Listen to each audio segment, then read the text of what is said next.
This is Can You Relate with Christine, but it's less can you relate and more can you relate with Christine.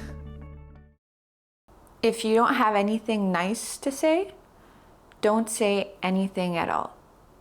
Because that not so nice thing that came up in your mind that you want to direct at a specific person has absolutely nothing to do with them and has everything to do with you.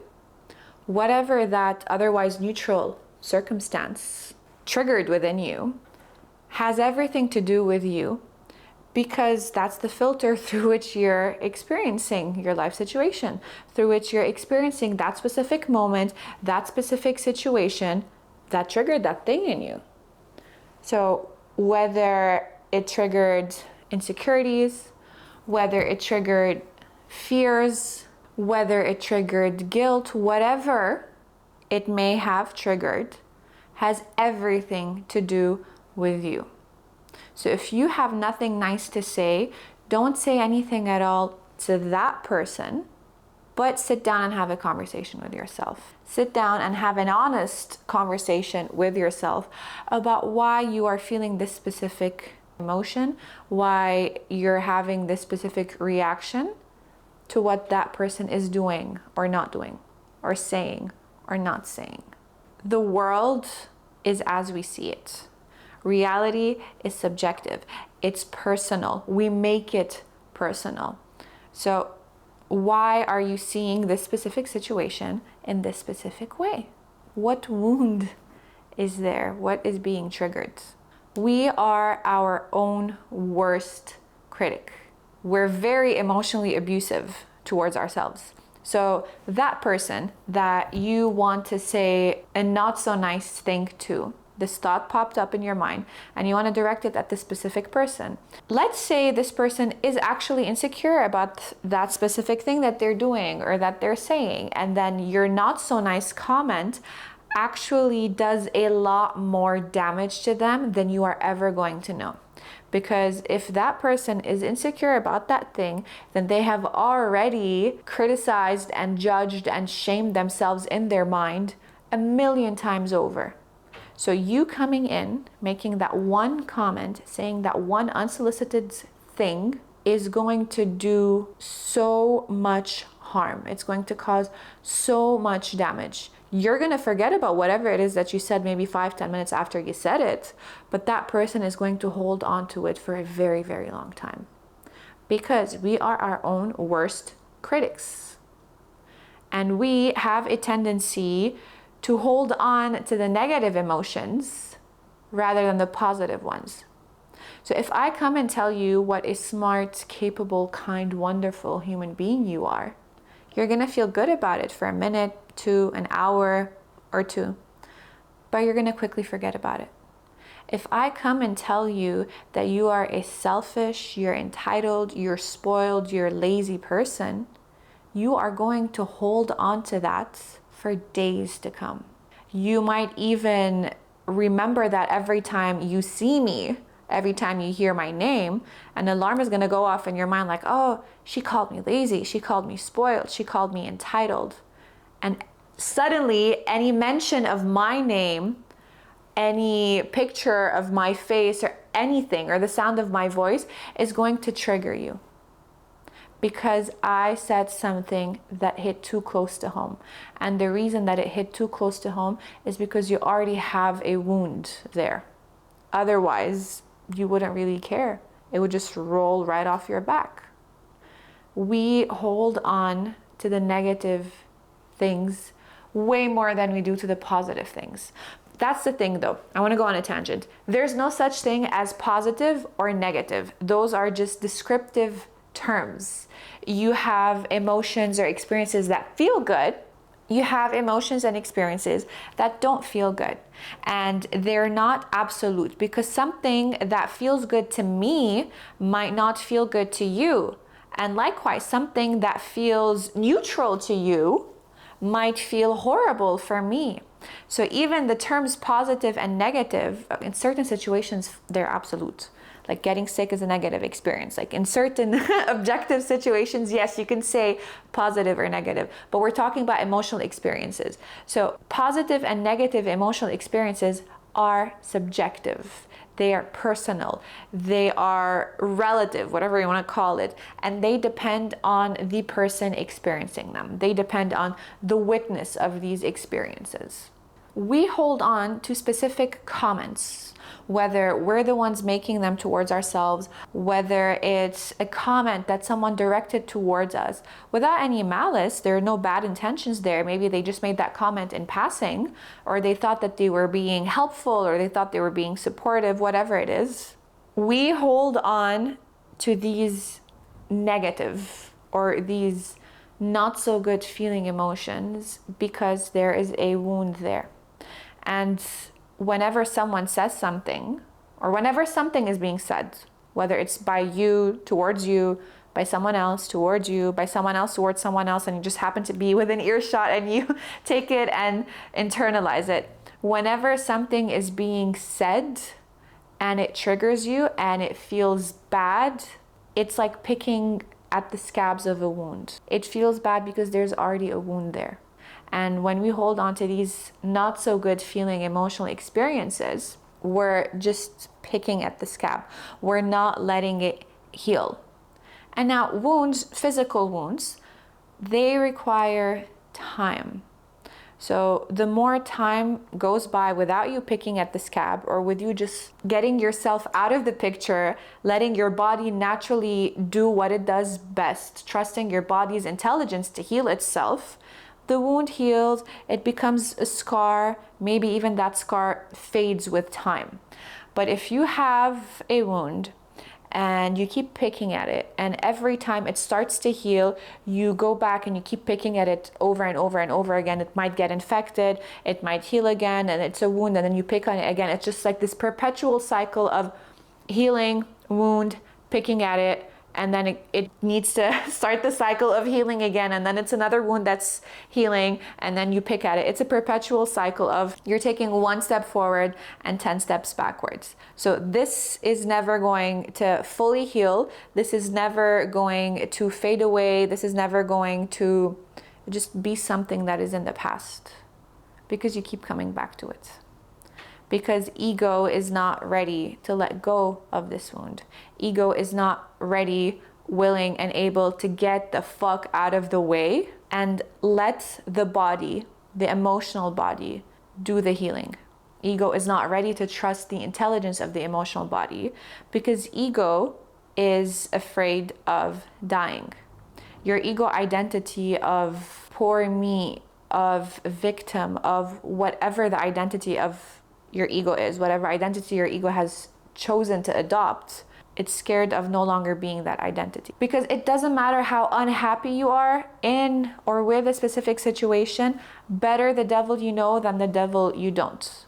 Comfort zone isn't always someplace where you're happy. You could be completely, utterly, profoundly miserable in your comfort zone, but better the devil you know than the devil you don't. So we hold on to negative comments. So we hold on to thoughts and perceptions and behaviors that do not feel good. Even if it's something that is neutral, ego will still find a way to make it about you, even when it has nothing to do with you. There's this term called negativity bias, where in any given moment, in any given situation, you look for negative experiences. You seek them out almost as a defense mechanism. Instead of waiting for a negative experience to happen, you are seeking it out. You are looking, just like they say there's always a silver lining, you're kind of always looking for the negative lining in any given situation as a way to protect yourself, as a way to be proactive, as a way to maintain fight or flight status, maintain survival mode, as a way to not let your guard down so that you are prepared, so that it's the devil you know, it's the devil you can manage, you can cope with, that's familiar. It's taking otherwise neutral situations and making them personal. It's having an otherwise neutral day and focusing on the one negative experience and letting that fuck up your entire day. For example, it's as simple as the following. You are on your way to work, or you are on your way to an appointment, or you're just running late. You have a cup of coffee with you to go, and you spill coffee on yourself. And all of a sudden, that sets the tone for the entire day. I spilled coffee on myself. I'm so angry. I'm so grumpy. I'm just so frazzled. There's so much chaos internally. And all of a sudden, there's going to be so much chaos externally. There's so much negativity in me. Oh, I'm so stupid. How could I have spilled that coffee? It's my fault. I shouldn't have done this. I shouldn't have done that. And then it just snowballs there. It's just one negative thing that happened sets the tone for the rest of the day, and all of a sudden you are convinced that you have a very negative human experience, that you have a very negative life. Whereas you spill coffee on yourself. Oh, oops, I spilled coffee on myself. Oh well, no big deal. Moving on. It's just spilling coffee on myself. It's a neutral situation. It happened. I cleaned it up to the best of my ability. I changed my outfit if I was able to. If I wasn't, I just go on with my day. Oh, okay, I spilled coffee. So what? No big deal. I'm going to forget about it tomorrow. I'm going to forget about it a week from now. A month from now, I'm going to look back and be like, oh, remember that time I was rushing out of the house, or I was getting off the bus and I spilled coffee on myself? That's so funny. Every time, well, not every time, 9 times out of 10, maybe 8, we look back on a situation, we laugh about it. Our mind catastrophizes situations, makes a mountain out of a molehill, creates a big, horrible story about how the world is against us, about how we're inadequate, we're unworthy, we're just doing things wrong, we're fucking up left and right. But says who? Your mind? Really? You're gonna let that dictate everything? That little voice in your head? That's not even your own voice. And how do you know that that's not your voice? Because it doesn't feel good. It's the voice of limiting beliefs. It's the voice of society, of conditioning, of parents, of friends, of colleagues, of people you've known in the past. Anytime you catch yourself saying should, you're shitting on yourself. Anytime you catch yourself saying should do something, I should know better, I should have done this, I should have done that. Anytime you catch yourself coming down hard on yourself, that's not your voice. If it's not a pleasant place to be in your mind, then it's not your mind. It's just a voice, your voice, that's being distorted, that's being controlled by the voice of millions of others. And yeah, millions of others. Social media, movies, TV shows, podcasts, songs, books, knowledge, information that's passed down through family experiences, generational stuff, ethnic stuff, collective consciousness, millions. That voice in your head is not your own. It's the voice of millions. Millions are drowning out your own. And how do you know your voice? How can you hear your voice out of the millions of others? It's the voice that when it says something, you feel good. You feel safe. You feel a sense of relief. You feel, oh, okay. That's your voice. Aside from the term negativity bias, there's another term that I really liked discovering. It's called confirmation bias. It's when you look for proof, or you create proof, or you distort or skew different experiences and scenarios and situations to say, oh, see, here's the proof. Here's the proof that I needed, that this thing that I was thinking or that I was talking about is absolutely true. It is also your mind taking an otherwise neutral circumstance and creating a story about it, adding meaning to it, making it personal, internalizing it. Life is not personal. Life is just life.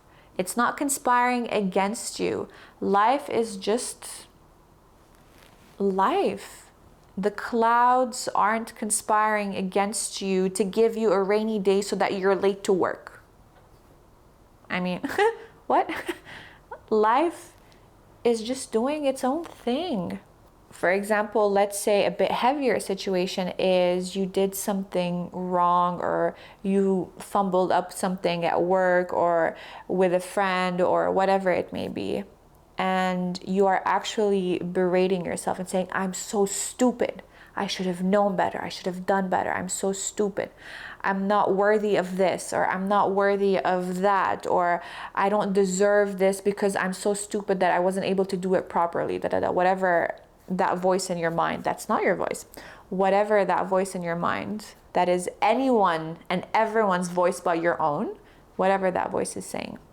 So for me, something recent has been discovering that I have a worthiness wound, where I feel like I'm not worthy of specific situations, or I haven't really earned them unless I experience a multitude of things that's a prerequisite to whatever it is that I want coming into my life. So unworthiness, what it could look like when it comes to confirmation bias. So let's say I want a specific opportunity, it didn't happen. Oh, see, I'm not worthy of that. I knew that there's something wrong with me. I'm probably not smart enough, or I'm not experienced enough, or I'm not X, Y, Z enough. So it's a me thing.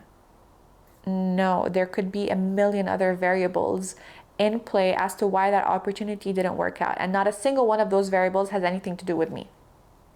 But because I have a wound, because I have this specific filter through which I'm seeing things, through which I'm experiencing life, I'm going to take it as, see, I knew that I'm not worthy. Because if I were worthy, then this opportunity would have unfolded. If I were worthy, then that thing would have worked out. That thing would have unfolded. That thing wouldn't have taken so much effort or so much time to unfold.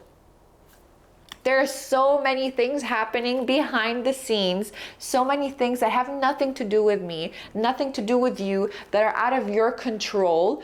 But because you are so hell-bent on confirming to yourself that you are unworthy, that you are in fact not good enough, that you are not deserving of love or opportunities or whatever it may be, you are so hell-bent on convincing yourself that that is an absolute truth, that you will take any opportunity, you will skew, distort, and bend over backwards to take any situation and make it personal, to prove to yourself, see, that's true. All along, I wasn't worthy. Says who? That voice in your mind? That voice that, again, is the voice of millions? That voice that is overpowering, overshadowing your own voice? Says who?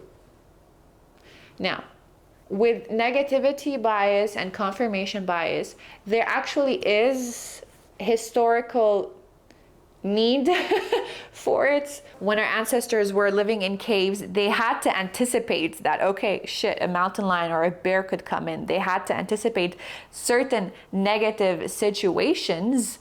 Those are just natural situations. They are neutral. They are at face value.